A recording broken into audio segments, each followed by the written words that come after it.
Creator की खुशबू आएगी ना, उसकी आभा आएगी। आभा जी है ना, आभा किसे कहते हैं? वो अनंत का प्रकाश, भाव बोलते हैं प्रकाश को, उस अनंत का प्रकाश, आनंद का प्रकाश, प्रेम का प्रकाश, पवित्रता का प्रकाश, चार प्रकाश होते हैं। वो चारों प्रकाश यदि आपके इस बाह्य व्यापार के अंदर, व्यवसाय के अंदर यदि समाहित हो जाएंगे तो अनंत गुना लाभ हो जाएगा। करना क्या है? वही लोभ दृष्टि को हटाना है, लाभ दृष्टि अपना आप बढ़ जाएगी। यदि लाभ और लोभ में अंतर नहीं किया तो बड़ा मुश्किल है। संसार और संसारी में अंतर क्या है? खाली एक मात्रा का ही तो है। संसार में रहकर उस संसारी को ढूंढना मुश्किल क्यों लग रहा है? क्योंकि संसार में आकर्षण इतना जबरदस्त है, क्योंकि हमारा लक्ष्य अभी संसारी नहीं है। पुरुषोत्तम हमने कह तो दिया, पुरुषोत्तम बनना है, पात्रता है ना, तब जब बन जाएंगे, क्योंकि उसकी कृपा बरस रही है। मैं कितना भी बाह्य प्रयास करूं, कितना भी आंतरिक प्रयास करूं, मैं अपनी इंडिविजुअल माइंड को लेकर, इंडिविजुअल एफर्ट्स को लेकर, इंडिविजुअल कॉन्शियसनेस को लेकर उस अनंत को छू नहीं सकता। वो केवल ईश्वर की कृपा से, गुरु की कृपा से ही संभव होगा। लेकिन वो तो अंतिम चरण है। पहले मुझे कर्म योग से भीगना है, इसलिए उसका पहला चरण मैं ईश्वर का सेवक हूं, दूसरा चरण ईश्वर के द्वारा नियुक्त हूं, तीसरा चरण मैं ईश्वर की प्रीति के लिए व्यवसाय कर रहा हूं, या ईश्वर की प्रीति के लिए मैं घर में हूं या बाहर हूं, जिस आश्रम में हूं, जिस वर्ण में हूं, ईश्वर की प्रीति है। चौथा चरण ईश्वर चाहते हैं कि जो उन्होंने मुझे इस विराट रंगमंच में भूमिका दी है, जीवन एक अपने आप में विराट रंगमंच है, उसमें जो मेरी भूमिका है उसमें मैंने कुछ एफर्ट्स नहीं किए, लेकिन ईश्वर ने मुझे वो भूमिका दी है, उस भूमिका को मैं ईमानदारी से निभाऊं और बिल्कुल मेटिकुलसली निभाऊं, तेजस्विता को लेकर। और छठा कदम क्या है? इसके करते करते कर्तापन मेरे अंदर नहीं हो, कर्म के प्रति मेरी आसक्ति नहीं हो, यही काम मैं करूंगा, इसके अलावा कुछ नहीं करूंगा।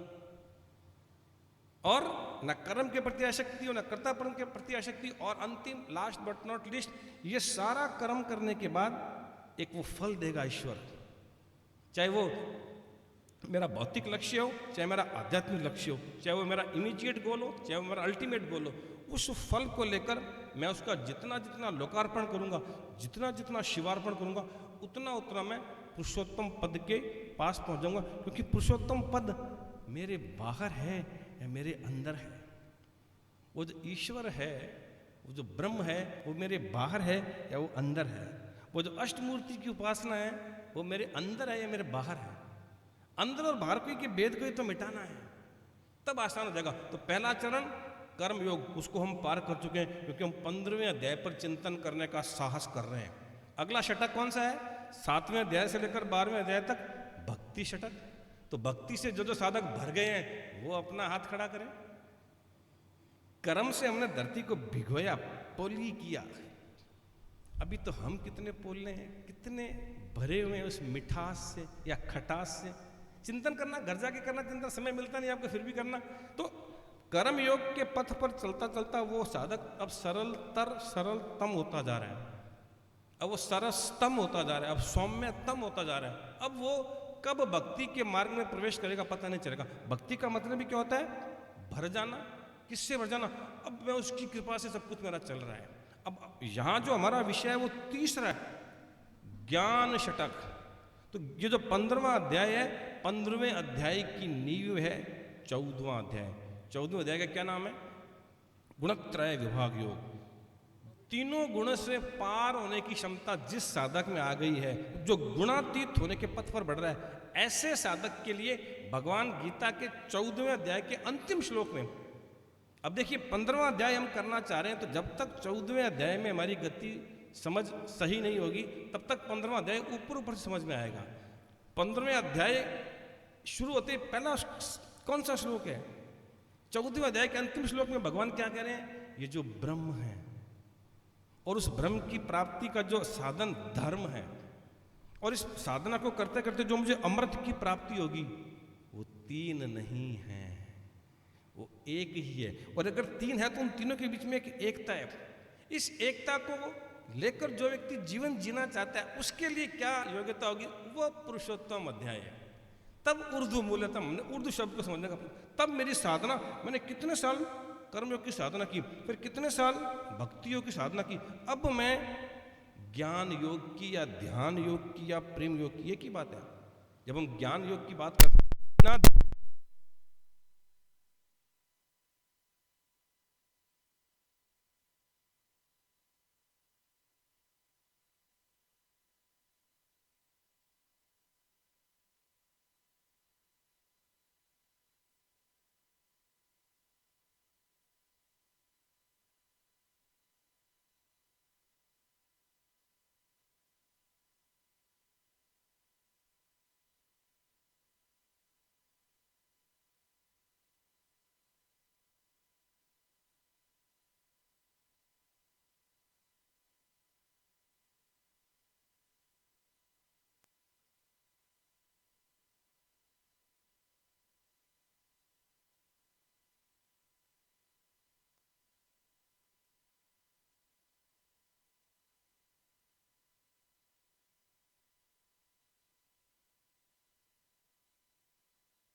कर्म ने कहा मैं बड़ा और ज्ञान ने कहा मैं बड़ा। दोनों में पहले तो लड़ाई हल्की हुई, फिर राग द्वेष हुआ तो दोनों के हाथ में शस्त्र आ गए। जब व्यक्ति क्रोध में होता है, आवेश में होता है, तो मन पता नहीं कहाँ चला जाता है, वो क्या से क्या कर देते हैं। चिंतन करना, हम समाज के अंदर क्रोध घट रहा है क्या बढ़ रहा है? समाज में नहीं, मेरे संवित साधक के व्यक्तिगत जीवन में, व्यक्तिगत परिवार के अंदर काम, क्रोध, लोभ, सबसे पहले क्रोध। क्रोध जितना बढ़ेगा मैं इस पद से दूर होता जाऊंगा। तो दोनों में झगड़ा हुआ और दोनों ने लड़ने लगे। बीच में एक ज्योति अनिल प्रकट, एक ज्योति स्तंभ प्रकट हुआ और दोनों के शस्त्रों को उसने अदृश्य कर दिया। दोनों हैरान हो गए, कौन? कर्म और ज्ञान। और दोनों ने यह निर्णय किया कि जो इस ज्योति के मूल को पकड़ लेगा वही श्रेष्ठ है। अगर कर्म पकड़ लेगा तो कर्म श्रेष्ठ है, ज्ञान पकड़ लेगा तो ज्ञान श्रेष्ठ है। और कर्म भागा उसके मूल की तरफ, नीचे। जो सबका मूल है उसको हम कर्म से प्राप्त नहीं कर सकते, वो तो अकर्म है।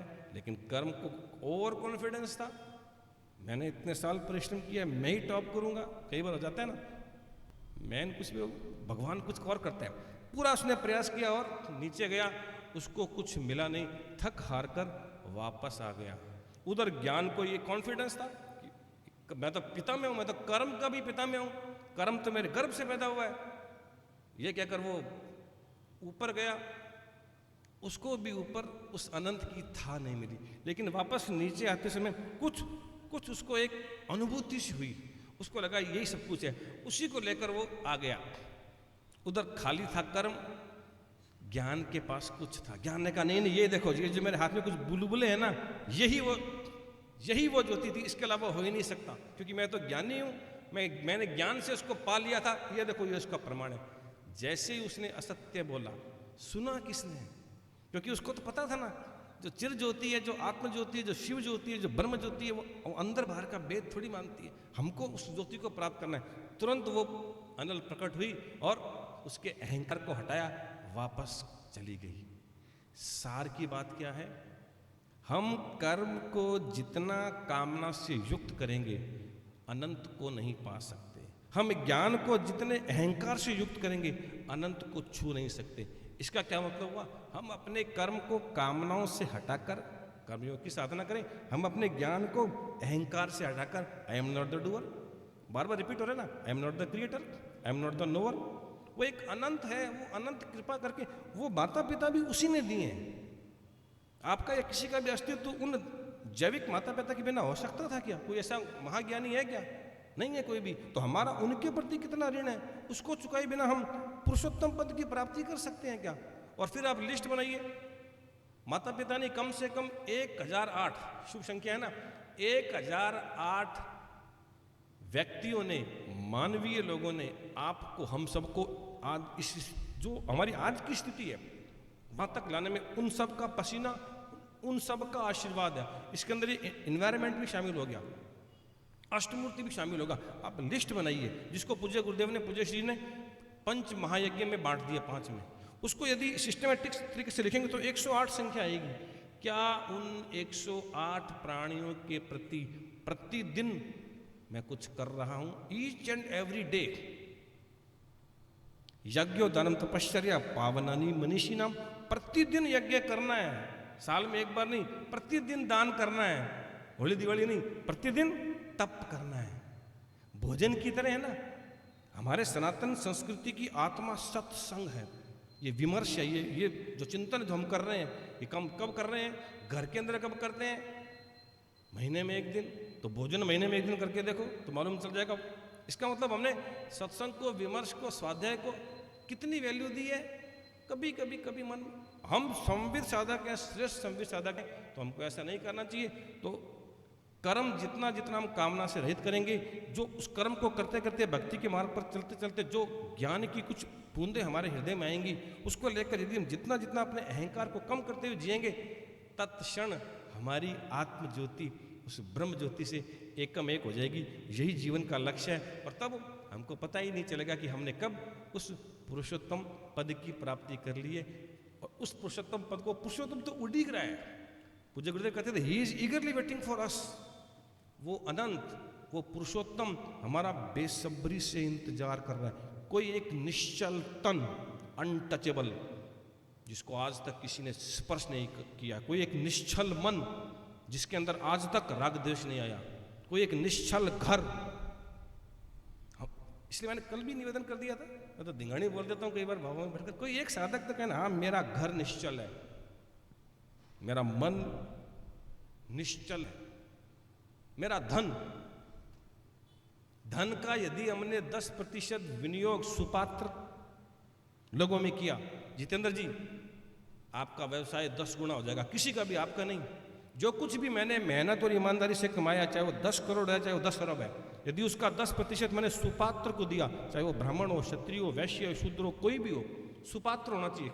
सुपात्र को दान दिया तो हमारा जो व्यवसाय है, चाहे गवर्नमेंट कोई भी जॉब हो, वो 10 गुना हो जाएगा। ये शास्त्र कह रहा है, व्यक्ति नहीं कह रहा। लेकिन दुर्भाग्य से हमने अब तक अपनी कुल कमाई का कितने प्रतिशत सुपात्र को दिया? चिंतन करना।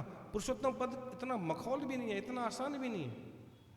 फिर मुझे पूरा विश्वास है कि हम पूज्य श्री की कृपा से, पूज्य गुरुदेव की कृपा से, अनंत की कृपा से इस पुरुषोत्तम पद को इसी जन्म में प्राप्त करके रहेंगे। ये हमारा कमिटमेंट है, ये हमारा डिटर्मिनेशन है। ईश्वर पुनः पुनः हमको इतनी शक्ति दे, इतनी भक्ति दे कि हम इसी जन्म के अंदर उस महाप्रसाद को, कृपा प्रसाद को पी सकें, पा सकें, और फिर पल पल उसका निश्चल भाव से वितरण कर सकें। ओम तत्सत परब्रह्मणे नमः।